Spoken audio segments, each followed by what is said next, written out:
함께 말씀을 나누겠습니다. 빌립보서 4장 10절에서 23절 말씀을 교독을 하겠습니다. 제가 10절부터 읽겠습니다. 내가 주 안에서 크게 기뻐함은 너희가 나를 생각하던 것이 이제 다시 싹이 남이니 너희가 또한 이를 위하여 생각은 하였으나 기회가 없었느니라.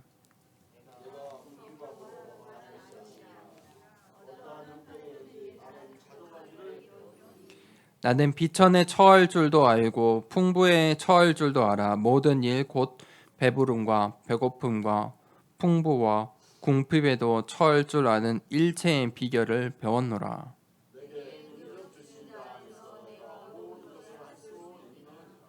그러나 너희가 내 괴로움에 함께 참여하였으니 잘하였도다.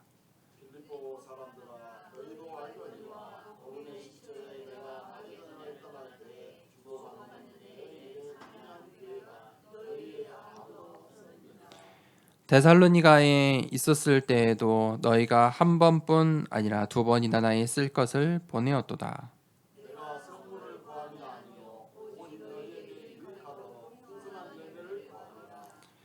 내게는 모든 것이 있고 또 풍부한지라 에바브로디도 편에 너희가 준 것을 받았으므로 내가 풍족하니 이는 받으실 만한 향기로운 제물이요 하나님을 기쁘시게 한 것이라.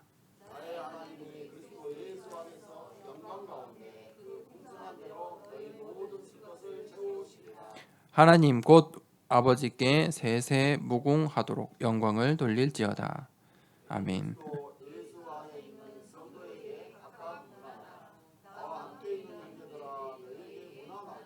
모든 성도들이 너희에게 문안하되 특히 가이사의 집 사람들 중 몇이니라. 주 예수 그리스도의 은혜가 너희 심령에 있을지어다. 아멘. 오늘 능력 주시는 자라는 제목으로 함께 말씀을 나누겠습니다. 이 세상은 이 보는 것, 듣는 것 이런 직관적인 것들로 구성이 되어 있습니다. 그것들을 또 판단하고 분석하고 연구하고 또 그것을 사용하고 그렇게 우리가 보고 듣고 체험하면서 이 세상에서 살아갑니다. 그런데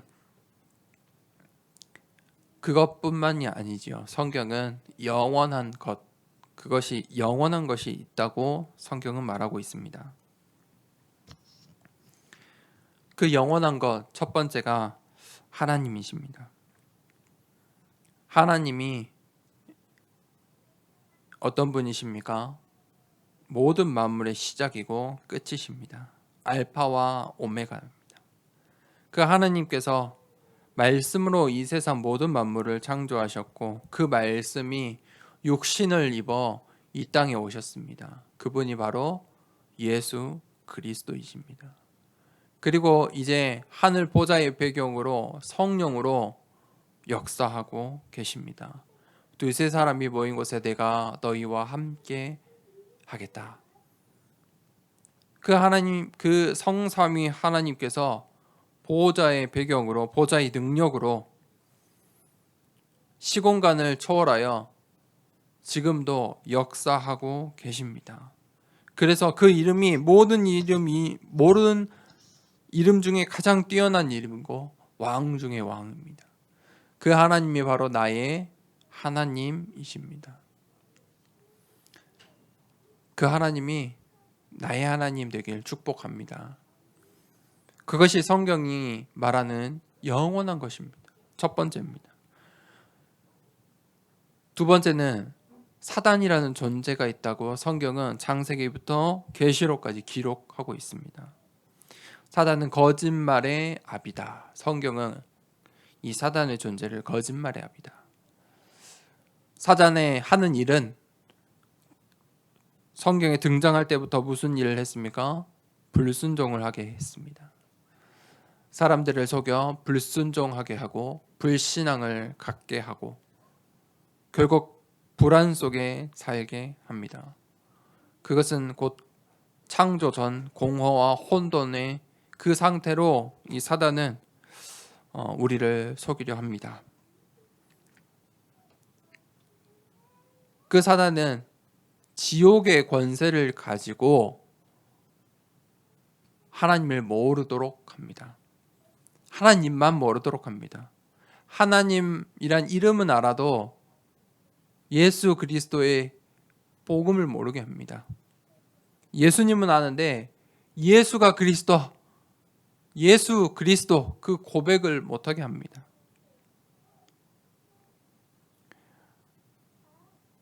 무언가 이 영적인 것을 알듯 말듯 하면서 성령의 역사만 모르게 합니다. 그게 바로 지옥의 권세입니다. 그 지옥의 권세가 지금 이 시간에도 역사하고 있다고 성경은 기록하고 있습니다. 그런데 언제까지? 영원까지 하나님께서 멸하시는 그날까지 이 사탄도 영원한 존재로 역사하고 있습니다. 세 번째는 하나님께서 우리를 하나님의 형상대로 창조하셨는데 우리 또한 그 영원 속에 있는 존재다라고 성경은 말하고 있습니다. 그래서 사람이 말로만 먹을 거로만 사는 것이 아니고 하나님의 말씀, 생명으로 사는 것입니다. 육신은 살아 있는 것 같지만 하나님의 말씀이 없으면 결국 죽은 상태입니다.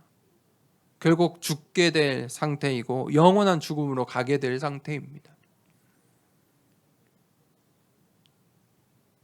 그래서 우리가 이 영원 속에 있는 존재라는 것을, 이 영적인 존재라는 것을 기억하셔야 됩니다. 하나님의 말씀이 없으면, 하나님의 말씀을 굶게 되면, 여러분 밥 안 드셔 보신 적 있죠? 얼마큼 안 드셔 보셨습니까? 하루가 무엇입니까? 두 끼만 굶어도 배가 꼬르륵 하고 안 먹고 싶어도 꼬르륵 신호를 줍니다. 하루를 안 먹고 이틀을 안 먹고 3일을 안 먹으면 정신 못 차립니다. 하나님의 말씀이 그와 같습니다. 하나님의 말씀이 생명입니다. 그런데 사람들은 그리스도를 몰라요.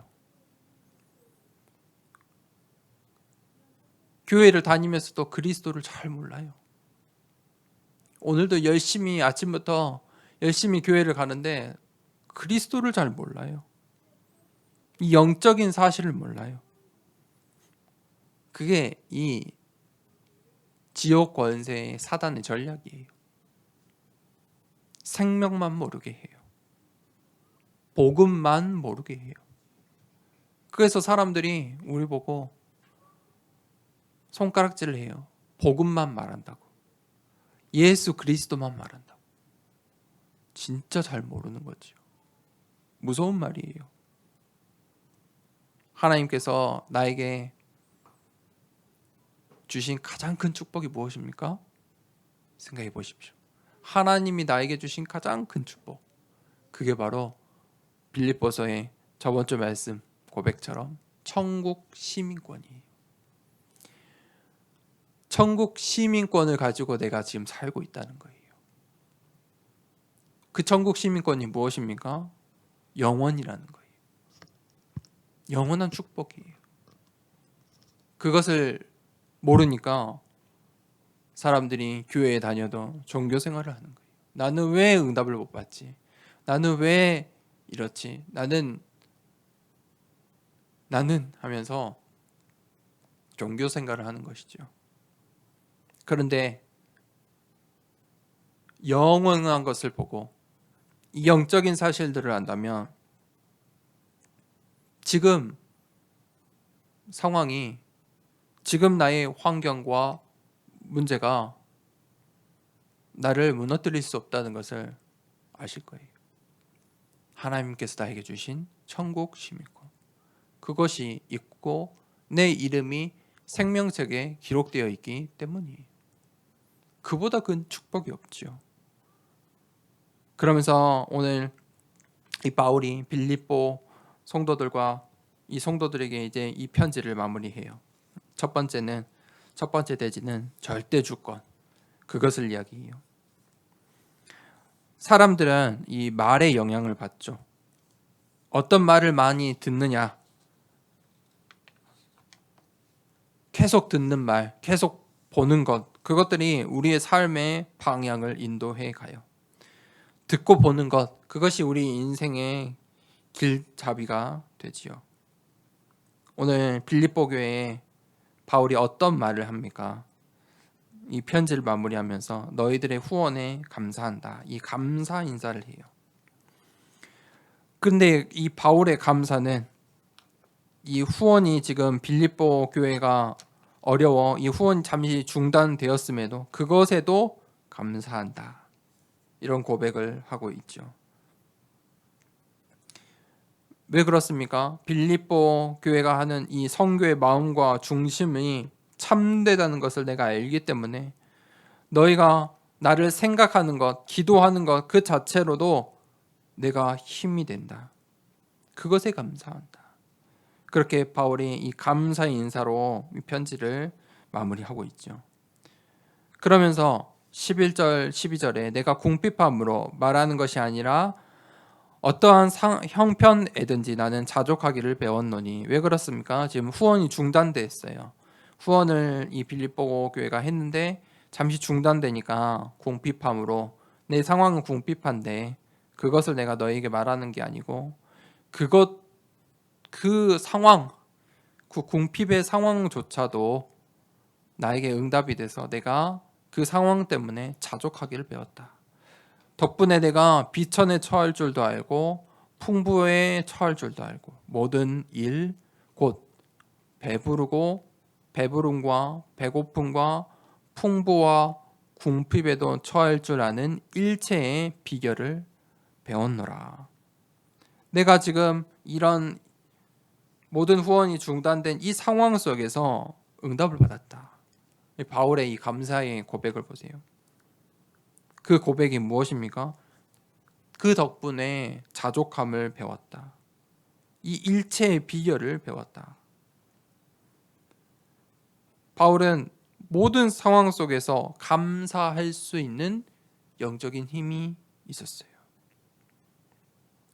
신앙의 수준, 그게 어디서 나오냐면 감사에서 나와요. 얼만큼 감사하느냐, 무엇을 감사할 수 있느냐, 그게 이 우리의 신앙의 수준이에요. 새가 하늘을 날려면 무엇이 있어야 됩니까? 날개가 있어야 돼요. 신앙생활에 날개가 바로 이 감사예요. 감사가 없으면 날 수가 없어요. 새가 막 태어난 새가 하늘을 날 수 있습니까? 날개가 너무 짧기 때문에 날 수가 없어요. 날개가 커야 돼요. 우리 신앙의 이 날개가 감사예요. 감사. 감사가 없이는 우리의 신앙이 성장할 수가 없는 거예요.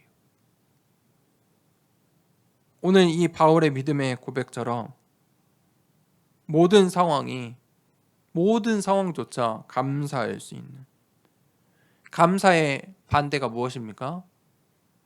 불만을 갖는 거예요. 감사하면 우리 마음에 찾아오는 게 있는데 그게 평안이에요. 그래서 기도할 때 평안이 찾아오는 것은 감사하기 때문에, 감사가 회복되기 때문에. 그런데 기도하는데도, 예배 드리는데도, 신앙생활 하는데도 불만이 가득 차서 불안한 사람들이 있어요. 불만이 가득 차면 불안하게 되어 있거든요. 그것은 올바른 기도, 올바른 신앙생활이 아니죠.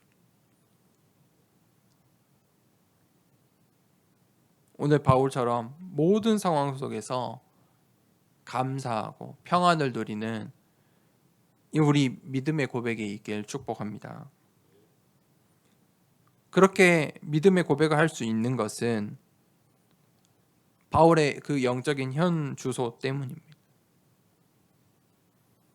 바울의 이 감사의 고백은 바울의 그 영적인 상태를 보여주고 있습니다. 바울의 이 현실의 주소는 후원도 중단됐지요. 궁핍하지요. 배고프지요. 가장 어려운 게 이 배고픔 아니겠습니까? 배고프다. 많은 것을 표현하죠. 궁핍해서 배고프다. 굉장히 많은 상황을 포함하고 있겠죠. 절대 불가능한 상태예요. 그런데 거기서도 바울은 내가 자족하는 이 중요한 일체의 비결을 배웠다. 감사한다. 거기서 이 사실 궁핍해서 배고프다는 거는 진짜 어떤 237 나라 5천 종족 다 통틀어 다 똑같은 상황일 거예요. 힘든 거죠. 극한의 상황인 거예요. 그런데 그 어려운 상황에서 바울이 어떤 말씀을 붙잡았냐, 어떤 믿음의 고백을 하냐. 거기서 나오는 말씀이 이 빌립보서 4장 13절이에요. 우리가 잘 알죠. 내게 능력 주시는 자 안에서 내가 모든 것을 할 수 있느니라. 절대 불가능한 상황에서 무엇을 고백하는 거예요? 하나님의 절대 능력을 고백하는 거예요.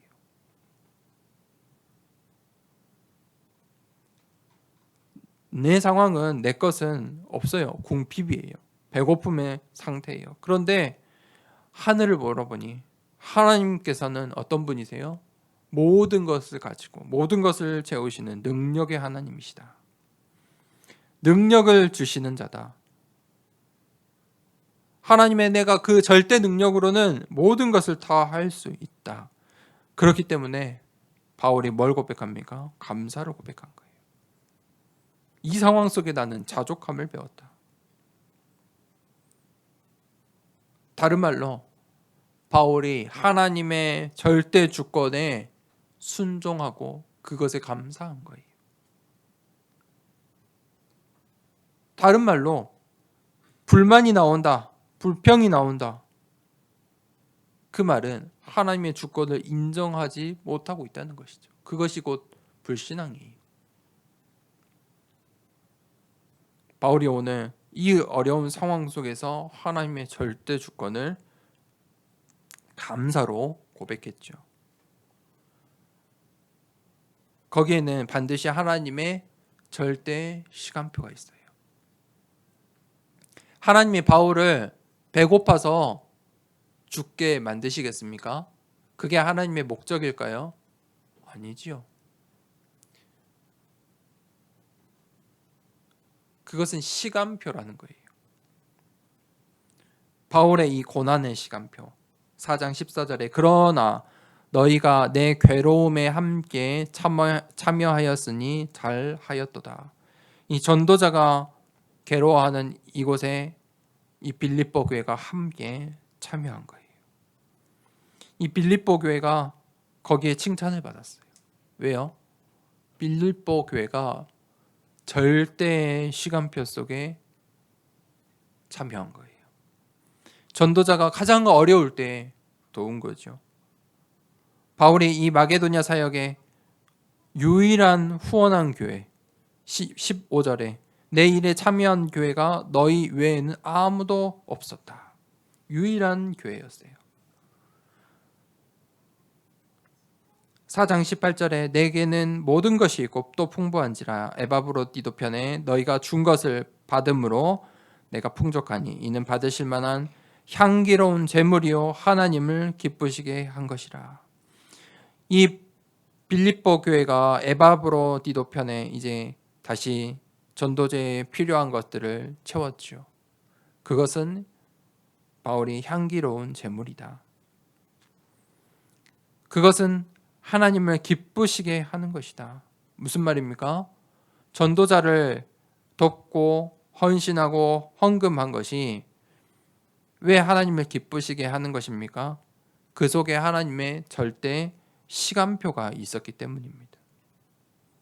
반대로 이 빌립보 교회가 절대 시간표를 아는 자들이었어요. 이 빌립보 교회가 그들도 핍박과 어려움 속에 있었지만 그들이 헌신하고 헌금할 수 있었다는 것은 이 바울 전도자가 가고 있는 그 여정을, 절대 여정을 보았기 때문이죠. 이 바울의 고난의 시간표가 중요하다는 것을 알고 거기에 함께 참여했기 때문이에요.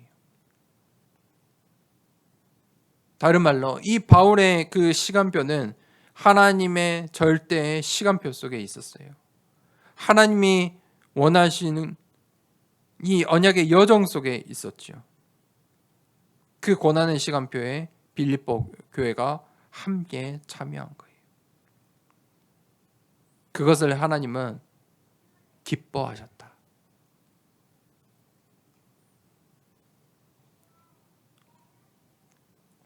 이 바울에게 고난의 시간표가 궁핍과 빈곤과 배고픔으로 왔어요. 그게 바울의 오늘 표현이죠. 수많은 고난이 있겠지만 바울의 이 고난의 시간표는 궁핍했고 빈곤했고 배고팠어요. 그런데 하나님은 바울의 이 배고픔을 모르셨을까요? 아니죠. 우리 하나님은 모든 것을 아세요. 모든 상황을 아세요. 나의 형편을 가장 잘 아시는 분이 하나님이세요. 4장 19절에 나의 하나님이 그리스도 예수 안에서 영광 가운데 그 풍성한 대로 너희 모든 쓸 것을 채우시리라. 바울이 뭐라고 고백합니까? 나의 하나님이. 나의 하나님. 바울이 뭐라고 고백했죠? 저번 주에도 나의 복음이다.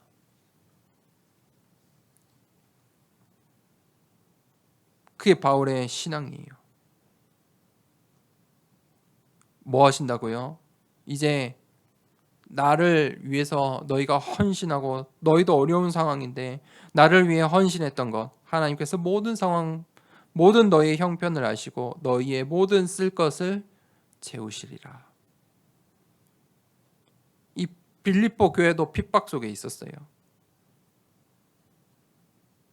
그럼에도 불구하고 그들이 바울을 위해 헌신하고 드린 것 그것을 하나님께서 반드시 채우실 것이다. 세상 사람들이 이 헌금하는 것을 보면 우리가 이 성도들이 헌금하는 것을 보면 굉장히 이렇게 비난을 하죠. 이렇게 상황도 어려운데 경제도 어려운데 모아야지. 이 헌금을 소비라고 생각해요. 소비한다. 무슨 말입니까? 소비? 없어지는 거죠. 써버리는 거예요. 헌금을 소비하는 것이라 생각해요. 그런데 오늘 말씀대로 하면 헌금은 소비입니까? 하나님께서 너희의 쓸 것을 채우시리라. 이 말씀을 믿는다면 헌금은 소비가 아니죠. 또 하나님께서 우리의 필요한 것을 채워 주세요. 바울이 오늘 그것을 고백하는 거예요. 그것을 오늘 바울이 사실 체험한 거예요. 그 하나님이 나의 하나님이시다. 바울은 그래서 자족한 것을 배웠고 나의 하나님 때문에 풍부하고 풍성한 거예요. 그것에 감사하는 거죠. 하나님께서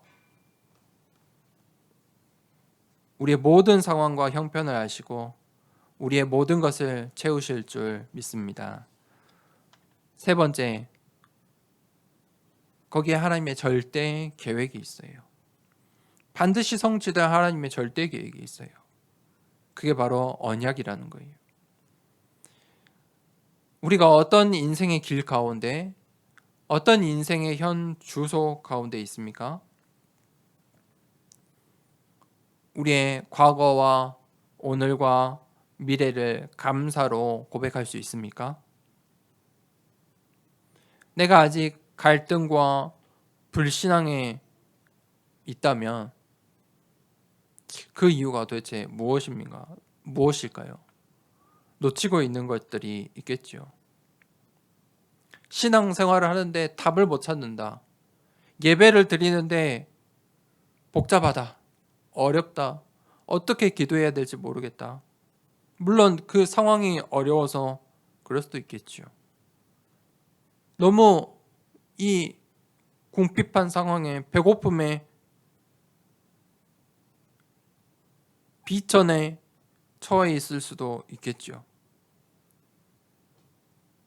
그런데 하나님께서 우리를 보시고 우리가 무엇을 선택하는지 기다리고 계세요. 그 순간에 바울은 어떤 고백을 했죠? 내게 능력 주시는 자 안에서 내가 모든 것을 할 수 있느니라. 그 순간에 나의 것을 선택하는 게 아니고 하나님 나라를 바라보는 거예요. 하나님의 나라와 그의 의의를 구하라. 이 말씀을 붙잡길 하나님은 기다리세요. 한나가 아들을 갖지 못했어요. 유대인들에게 아들이 없다는 건 당시에 굉장히 수치스러운 일이었어요. 그냥 단지 아들을 못 갖는다. 지금 현대적인 그런 수준이 아니었어요. 저주받은 여자. 나는 저주받은 여자야. 그 정도였어요. 그러니 그녀가 이 한나가 얼마나 답답했으면 낮인데도 술 취한 사람들처럼 부르짖었겠습니까? 아들을 달라고. 그게 한나의 고난의 시간표였어요. 그런데 한나가 그것에 열심이었는데 한나가 단 한 번 본 거예요. 하나님의 절대 계획을 본 거예요. 그때 한나가 질문을 했잖아요. 하나님이 원하시는 게 무엇일까? 그 속에서 답을 찾았어요. 나시린. 그것으로 한나의 기도가 끝이 난 거예요.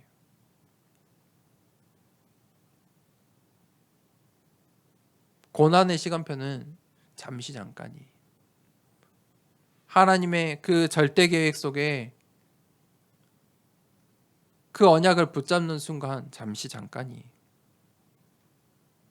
바울이 오늘 궁핍하고 배고프고 바울의 그 고난의 시간표에 질문하고 답을 찾았어요. 바울이 찾은 답은 내게 능력 주시는 자 안에서 내가 모든 것을 할 수 있다. 그 답을 찾았어요. 그것이 바울의 언약의 여정이었어요. 바울의 언약의 여정이 무엇이죠? 우리 알잖아요. 로마도 보아야 하리라. 가이사 앞에 서야 하리라. 바울이 내게 능력 주시는 자 안에서 내가 로마 복음화에 쓰임 받을 수 있다. 그게 하나님의 절대 계획이에요. 그러면서 바울이 빌립보서를 마무리하면서 문안하죠. 어떻게 문안합니까? 성도에게 각각 문안하라. 형제들을 문안하라. 문안한다. 이 바울은 이 다른 성경에는 잘 없죠. 바울이 쓴 이 편지에 바울은 늘 이 사람들을 기억해요. 성도들을 기억해요. 형제들을 기억하고 그들의 이름을 이 편지에 꼭 넣어놨어요. 그게 바울이 전도 운동을 하고 있다는 뜻이에요. 다른 이 성경의 저자들과 달리 바울은 전도자였어요. 그래서 이 바울의 편지에는 사람의 이름들이 많아요. 바울이 기억하는 동역자들, 중직자들 이름을 이 편지에 자세히 그 사람들의 상황을 기록하고 이름을 기억하고 꼭 그 편지 마지막에는 너희들을 문안한다. 누구를 찾는다. 너희를 특별히 문안한다. 그게 바울의 전도 운동이었어요. 바울이 이 현장을 향한 바울의 마음이죠. 중심이죠. 4장 22절에 모든 성도들이 너희에게 문안하되 특히 가이사의 집 사람들 중 몇이니라. 바울이 이 빌립보 현장을 두고 기도하는데 특별히 기도하는 이 바울의 전도 이 대상자였겠죠. 전도 현장이었죠. 가이사의 집 사람들. 이 가이사가 누굽니까? 황제예요. 가이사의 집 사람들, 대충 이 성경이 자세히 말하지 않기 때문에 그 실제로 가이사의 집 안에 있는 이 황제의 가족들일 수도 있겠고, 두 번째는 뭐 이 가이사를 위해서 헌신하는, 지금으로 말하면 공무원들 또는 국가를 위해 이 황제를 섬기는 사람들, 측근들일 수도 있겠죠. 여튼 그들 중에 그리스도인들이 있었다. 그들이 왜 중요합니까? 가이사의 집 사람들이 왜 중요할까요? 바울의 언약이죠. 하나님의 절대 계획 때문이에요. 바울이 지금 어디로 가고 있어요? 로마로 가고 있고. 어디로 가고 있어요? 가이사 황제 앞에 서야 하기 때문에. 그 배경이 중요한 것이죠. 그 미션, 로마 복음화. 그 방향이에요. 바울의 방향이에요. 거기를, 그 언약을 가지고 문안하노라. 우리가 어떤 이 하나님의 절대 계획, 이 방향을 가지고 있어야 합니까? 2, 3, 7, 5천 정도. 우리가 문안해야 돼요. 우리의 현장에 문안해야 돼요. 우리의 가정에 문안해야 돼요. 방향을 2, 3, 7, 5천 정도를 잡고 문안해야 돼요. 저 중국을 향해 문안해요. 문안 인사를 해야 돼요. 또 한국에 중국 사람들보다 이 광주에 중국 사람들보다 많은 게 베트남 사람들. 제가 이제 조금씩 관심 가져보려고요. 대충 어느 나라 말인지 제가 구분할 수는 있어야 하겠더라고요. 이 캄보디아 말만 듣다 보니까 다 캄보디아 말 같이 들리는데 베트남 사람들도 굉장히 많거든요. 베트남을 문안하는 거예요. 우리 당연히 우리 렘넌트들, 우리 성도님이 있는 캄보디아를 문안하노라.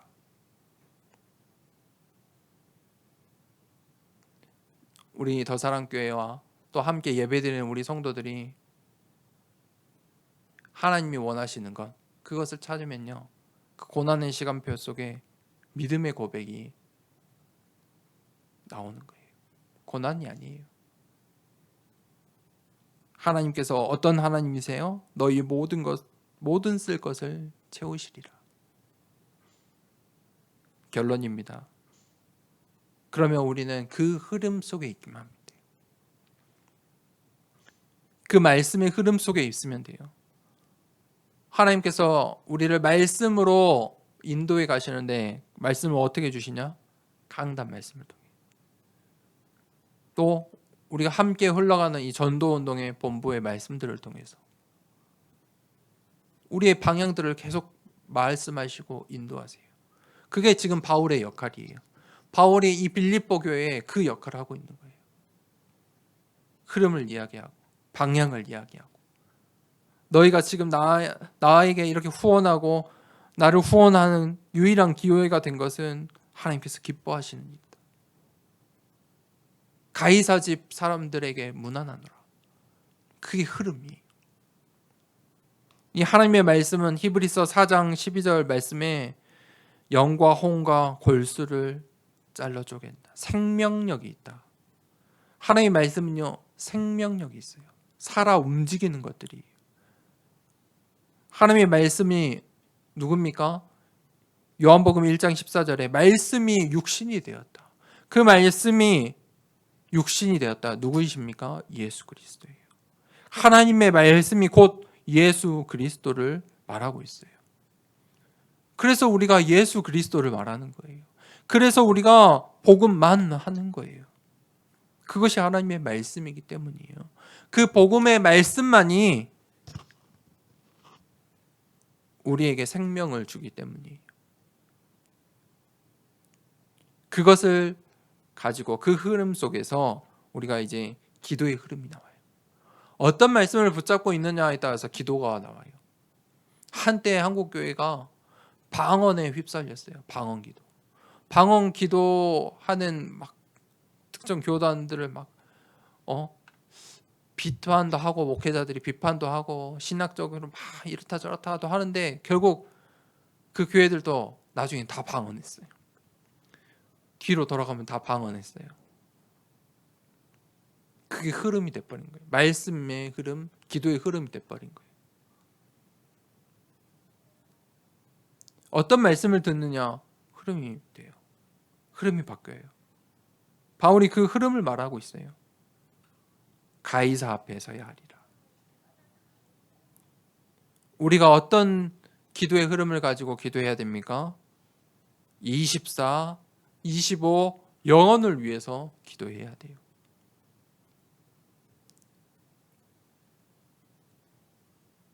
그러면 그 속에서 반드시 전도의 흐름이 나와요.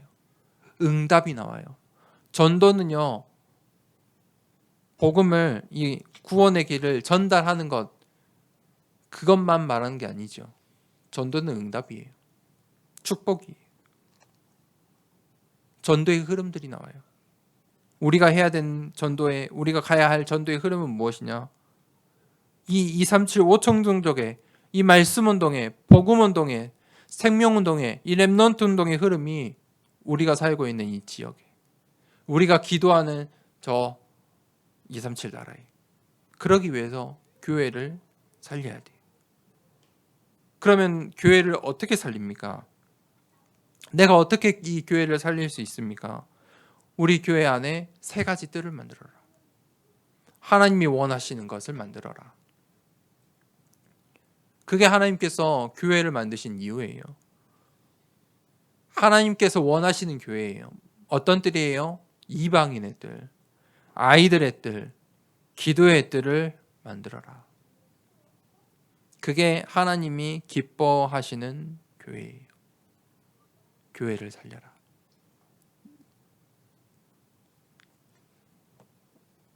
어떻게 우리가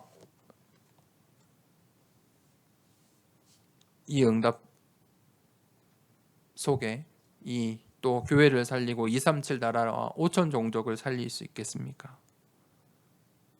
바울의 믿음의 고백처럼 내게 능력 주시는 자 안에서 내가 모든 것을 할 수 있느니라. 그래서 제목을 대부분 내게 능력 주시는 자 안에서 이렇게 정할 건데 제가 더 명료하게 능력 주시는 자다 이렇게 정리를 했어요. 능력 주시는 자. 우리의 하나님, 나의 하나님이 어떤 분이세요? 능력 주시는 자. 그분이 어떤 분이세요? 너희의 모든 쓸 것을 채우시리라. 그 하나님이 누구의 하나님이에요? 나의 하나님이세요. 그 영원한 것을 회복하는 영원 속에 있는 그 절대의 주권 감사로 고백하고 절대의 시간표 속에 절대의 계획을 발견하는 한 주간 되길 축복합니다. 이 시간에 말씀을 붙잡고 함께 기도하겠습니다. 하나님, 우리에게 나에게 이런 상황, 이런 환경, 이런 문제, 고민, 갈등 있습니다. 하나님, 이 고난의 시간표에 하나님의 절대 계획을 발견하고 그것으로 내게 능력 주시는 자 안에서 내가 모든 것을 할 수 있다 고백할 수 있는 나의 모든 것을 채우시는 하나님, 그 나의 하나님을 고백하며 하나님이 가장 원하시는 그 언약의 여정 237 5천 종족 렘넌트 운동에 쓰임받고 교회를 살리는 주역으로 인도하여 주시옵소서라고 말씀을 붙잡고 함께 기도하겠습니다. 성삼위 하나님, 오늘 또 강단 말씀을 통하여 생명을 얻게 하심에 감사합니다.